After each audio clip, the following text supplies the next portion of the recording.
Hi, this is Leah from Palm and Grace. This is a quick video tutorial of our onboarding checklist spreadsheet.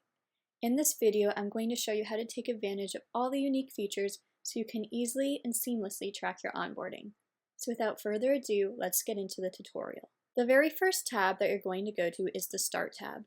This is where you can fill out a variety of different drop-down options for the spreadsheet. As you can see, I've already pre-filled out some here, but you can fill these out however you would like to best fit your business. It's important to note that you can easily go back to this tab and add more in the future. Once you're happy with how the drop-downs are set up, you can move on to the Client Onboarding tab. When you click onto the Client Onboarding tab, it should look like this. You can begin by adding a client that you want to track their onboarding process for. None of the columns on this tab are mandatory to fill out, so you can just choose to fill out the ones that are important to you. Once you've filled out a name, you can then select the drop-down options. So you can select a client type, status, the project or service they're interested in, the category for that project or service, any important details, the lead or source, and an onboard date. For any of the columns in the spreadsheet that require a date, you can simply add in a date by double-clicking the cell and selecting the date from the pop-up calendar. If you prefer, you can also type in dates using the month, day, year format. So for example, I could add in the same date by typing in 06/23/2024.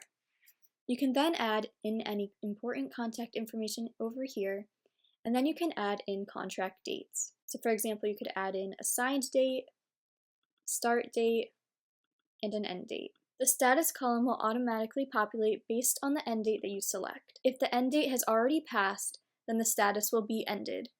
If the end date has not passed, then it will say current. If the end date is on today's date, it will also say current. As you can see, there's a checkbox above this column. You can click the checkbox to toggle on and off the colors in that column.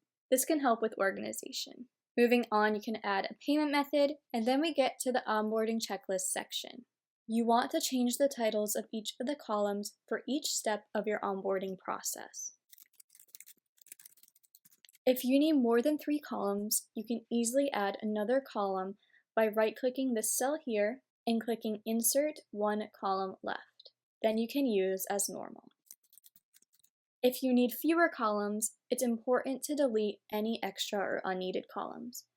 You can do this easily by selecting the columns you want to delete, right-clicking, and selecting Delete Column.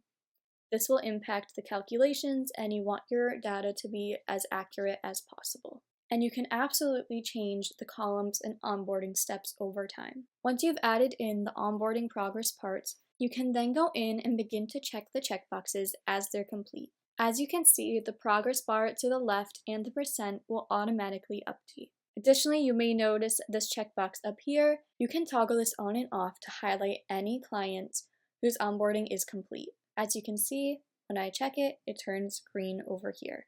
But if I were to uncheck a box, which would mean that the onboarding is not complete, it would not be green anymore. Here's an example of what the onboarding checklist looks like with many more clients added. And here's what it looks like when I check this box. A couple more important notes about this tab are that you can filter by any of the columns by selecting the filter option, and then you can either sort or filter. So if I wanted to do A to Z, it would then update. You can also highlight any client in your list by selecting this drop-down and selecting the name of the client you would like to highlight. And then lastly, if there are any columns that you don't want to use and you don't want them to take up space, you can easily highlight those columns, right-click, and select Hide Columns. It will then hide these columns and make for a more streamlined experience, and they won't take up any unnecessary room. So that is it for how to use our onboarding checklist spreadsheet. I truly hope that this spreadsheet helps you, and if you have any questions at all, please be sure to reach out to us. A link to the spreadsheet will also be included in the description for anyone who's interested. Thank you again for watching this video, and I hope to see you around again here soon.